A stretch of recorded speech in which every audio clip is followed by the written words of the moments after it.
Նախ պարոն Ծառուկյանի հետ կապված ընդդիմադիր ուժերը հայտարարություն արել են եւ հանրապետական կուսակցությունը միացել է այդ հայտարարությանը եւ դա մենք որակել ենք որպես քաղաքական հաշվեհարդար, քաղաքական ռեպրեսիա պարոն Ծառուկյանի նկատմամբ, սա առաջինը եւ սա ակնհայտ է, որ յուրաքանչյուր բանականություն ունեցող քաղաքականության հետ որևէ աղերս ունեցող մարդու համար ակնհայտ է, որ կոնկրետ Բարգավաճ Հայաստան կուսակցության ղեկավարի նկատմամբ տեղի ունեցածը դա ոչ այլ ինչ է, քան քաղաքական ռեպրեսիա եւ հաշվեհարդար։ Սա ակնհայտ է։ Երկրորդը, որի մասին ուզում եմ խոսել, Հայաստանը շատ բարդ իրավիճակում է, ես կասեի, ջրբաժանի առաջ է,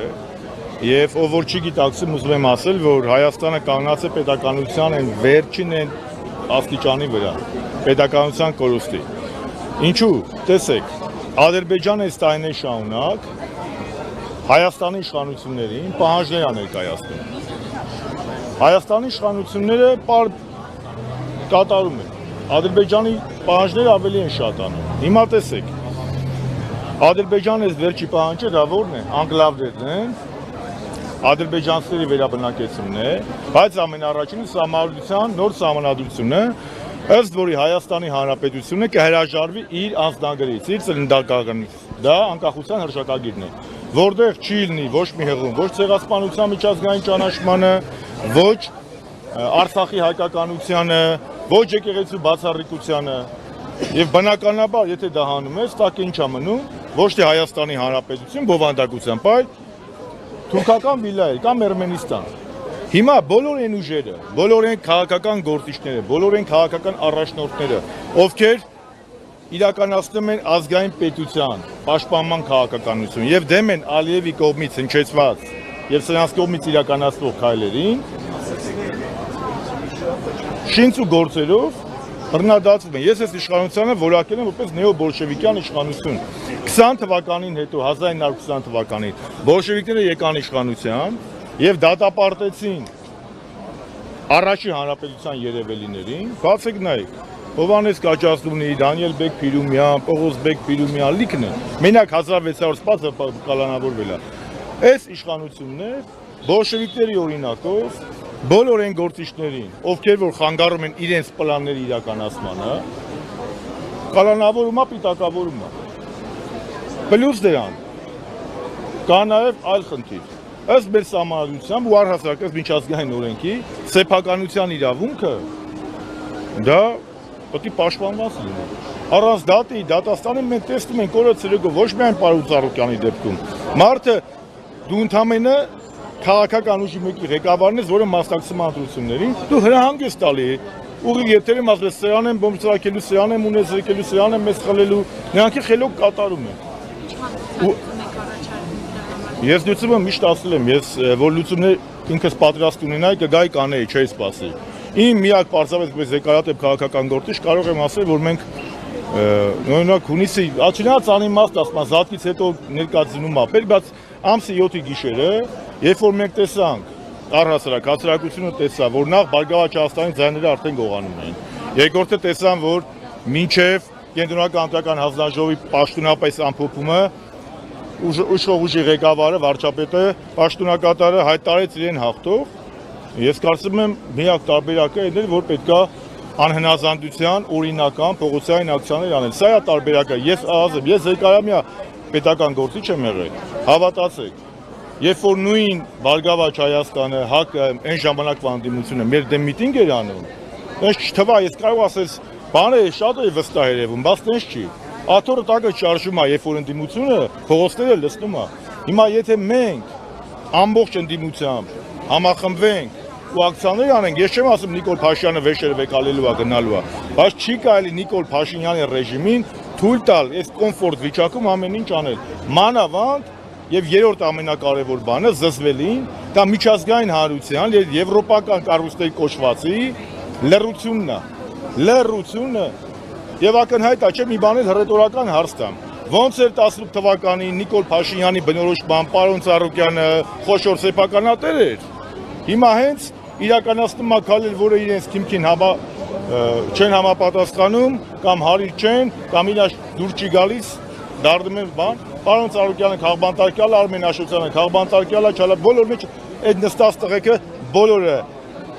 իրաց քաղաքական գործունեության քաղաքական բանտարկյալն ով է, նա որ քաղաքական գործունեության համար, խոսքի համար, իր գործունեության համար ազատությունից զրկվում է։ Կոնկրետ Բարգավաճ Հայաստան կուսակցության դեպքում սա դա է։ Մեր կուսակցությունն էլ հանրապետականը դա հայտարարել է։ Պարոն Շարմազանը, ձեր նշած իրականությանը զուգահեռ մենք տեսանք մեդալի հակառակ կողմը պարլամենտ անցած ընդդիմությունը վերցրեց իր մանդատները եւ կարծես թե հաշտ էր այն իրողության հետ, ինչի որ կատարվեց։ Եվ դեռ ավելի շատ ընդդիմությունը ձեզ է քննադատում, հանրապետականներին է քննադատում, որ դուք եք պահում Նիկոլ Փաշինյանին, դուք եք բերել, մեղքը դուք եք։ Երեխեք, տեսեք։ Բայց մեղավորը իրենք են։ Տեսեք, ես հիմա տեսեք, երեխեք։ Մենք այդ հարցերի մասին շատ ենք խոսել։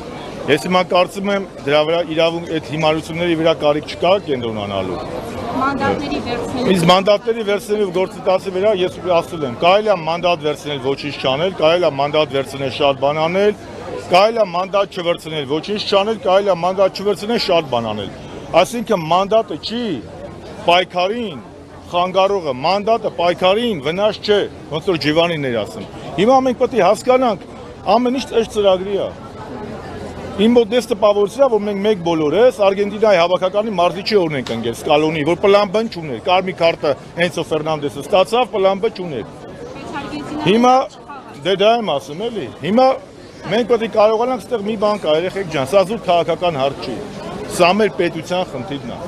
Այս իշխանությունը գնում է, սա խնդիրը ոչ Ծառուկյանի ազնա, ոչ իմ ազնա, ոչ եմ մեկի, ոչ եմ մյուսի։ Իհարկե դա շատ կարևոր է։ Բայց ես գաղափարի համար եմ ստեղ։ Որովհետև այն մարդիկ, որոնք որ պաշտպանում են Հայաստանի անկախության հռչակագիրը, նրանք իմ համար հայրենասեր մարդիկ են եւ իմ համար Հայաստանի պետության ջատագովներն են։ Այն մարդիկ, ովքեր որ Հայաստանի անկախության դեմ են գնում եւ անկախության հռչակագրի դեմ են գնում, նրանք տեղ չունեն քաղաքական դաշտում։ Իսկ ինչ պետք է անել, պետք է համախմբվել, պետք է առաջնայինը երկրորդականից տարբերել եւ գնալ, ոչ թե պետք է ընդդիմություն դառնալ, այլ պետք է հավաքվել, քննարկել եւ ինչպես Նեշլերն ասել, ոչ հյուսիսից սպասել, ոչ արևմուտքից, ոչ արևելքից, ոչ էլ հարավից։ Նեշլերն ասել է, մեր դժբախտությունների պատճառը նախ եւ առաջ մենք ենք, մեր փրկությունը մեր մեջ է։ Դրա համար տարբերակը որն է, պետք է պայքարել, բայց իմաստավորված պայքարել, իմաստավորված։ Մենք էլ այդ կոչ եմ անում մեր հանրությանը, ժողովուրդ ջան, այդ վախի մթնոլորտից դուրս եկեք։ Դուրս եկեք։ Ու շատ քաղաքական դերակատարների էլ։ Հələ խոսեք, ամոթ է։ Իսկ բարոյական առումով, ինչ ասեմ, ես տեսել եմ էլի, չնայած ես 18 թիվ եմ տեսել, ոնց է մի օրում Սերժ Սարգսյանին ուրացել, Ծառուկյանին էլ կուրանան, ինչ ասեմ։ Ինչի սպասում ենք, որ հրավիրելու էին։ Ամեն դեպքում դա կա։ Ինչի որ հրավիրեն գնալու է։ Իսկ կաթողիկոսին Ավազանի անունով դիմում են։ Չեմ ուզում կրկնեմ, դա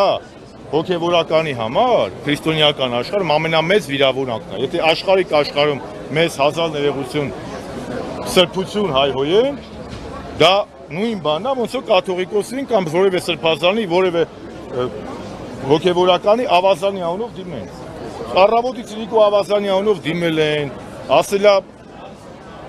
պետք է եկեք, ես չեմ դուք աղջիկ եք, ես ամաչում եմ ձեր մոտ բաներ խոսում, ինչ ասես ասել են։ Սաղ դիմը իմ ասում են կաթողիկոսին պետք է հրավիրեն։ ՔՊ-ն իր ծրագրում գրել է, որ կաթողիկոսին պետք է հանի, ու այդ կաթողիկոսին ինքը պետք է հրավիրեն։ ՔՊ-ից որ ազգանվեր,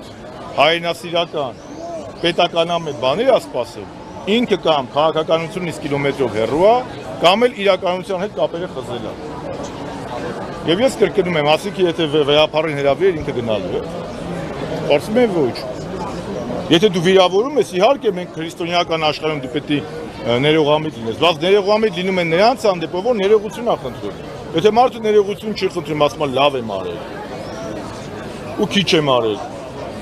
Եվ հայրասիրության դրսևորում ցուցաբերում է Նիկոլ Փաշինյանը։ Ով։ Նիկոլ Փաշինյանը։ Ես Նիկոլ Փաշինյանի անձնական խնդիր չունեմ։ Ես Նիկոլ Փաշինյանի հակապետական ու հակազգային քայլերի դեմ ունեմ։ Ես առհասարակ իմ ամբողջ քաղաքական կենսագրության մեջ երբեք որևէ անձի դեմ չեմ ունեցել որևէ խնդիր։ Ես ունեմ գաղափարական պայքար։ Ես ասել եմ, իմը գաղափարական պայքար է։ Իմ համար, իմ բամբոշ քաղաքական պայքարի հիմքը եղել է Արցախի ինքնորոշման իրավունքը, Արցախի հայկականությունը, ցեղասպանության միջազգային ճանաչումը եւ նաեւ հանրապետական կուսակցության։ Հանրապետական կուսակցությունը դա ծնունդ է անկախության շարժման, Աշոտ Նավասարսյան, Անդրանիկ Մարկայան, Ռազմիկ Զոհրաբյան, հետո Սերժ Սարգսյան, Վազգեն Սարգսյան, դա է մեր կենսագրությունը։ Եվ նրանք իմ գաղափարի դեմ են դուրս եկել։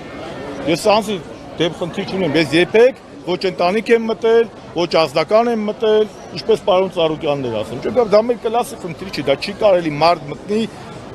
անձնական դաշտ, էլ չեմ ասում ընտանիք։ Խնդիր կա է գաղափարական բանավիճենք։ Այս մարդիկ իմ համար անկախության հռչակագիրը օգոստոսի 23-90 թվականի, ովքեր որ պաշտպանում են անկախության հռչակագրի ջատագով են, անկախ նրանից թե ինչպիսի վերաբերմունք ունեն իմ նկատմամբ, իրանք իմ համար գաղափարական դաշնակիցներ են։ Նրանք ովքեր որ դեմ են անկախության հռչակագրին եւ իրականացնում են Իլհամ Ալիևի պատվերները կամ Էրդողանի կամ Արևմուտքի, բնականաբար գաղափարական հակառակորդներ են։ Բայց նրանց հանդեպ ներվես ես չունեմ ազնական որևէ դրդապատճառ։ Ես ազնական, ընտանեկան չի կարելի։ Մենք խալքի ընտանիքի հանձ հետ ինչ գործում ենք։ Մեր գաղափարականն է, քաղաքականն է։ Ես եմ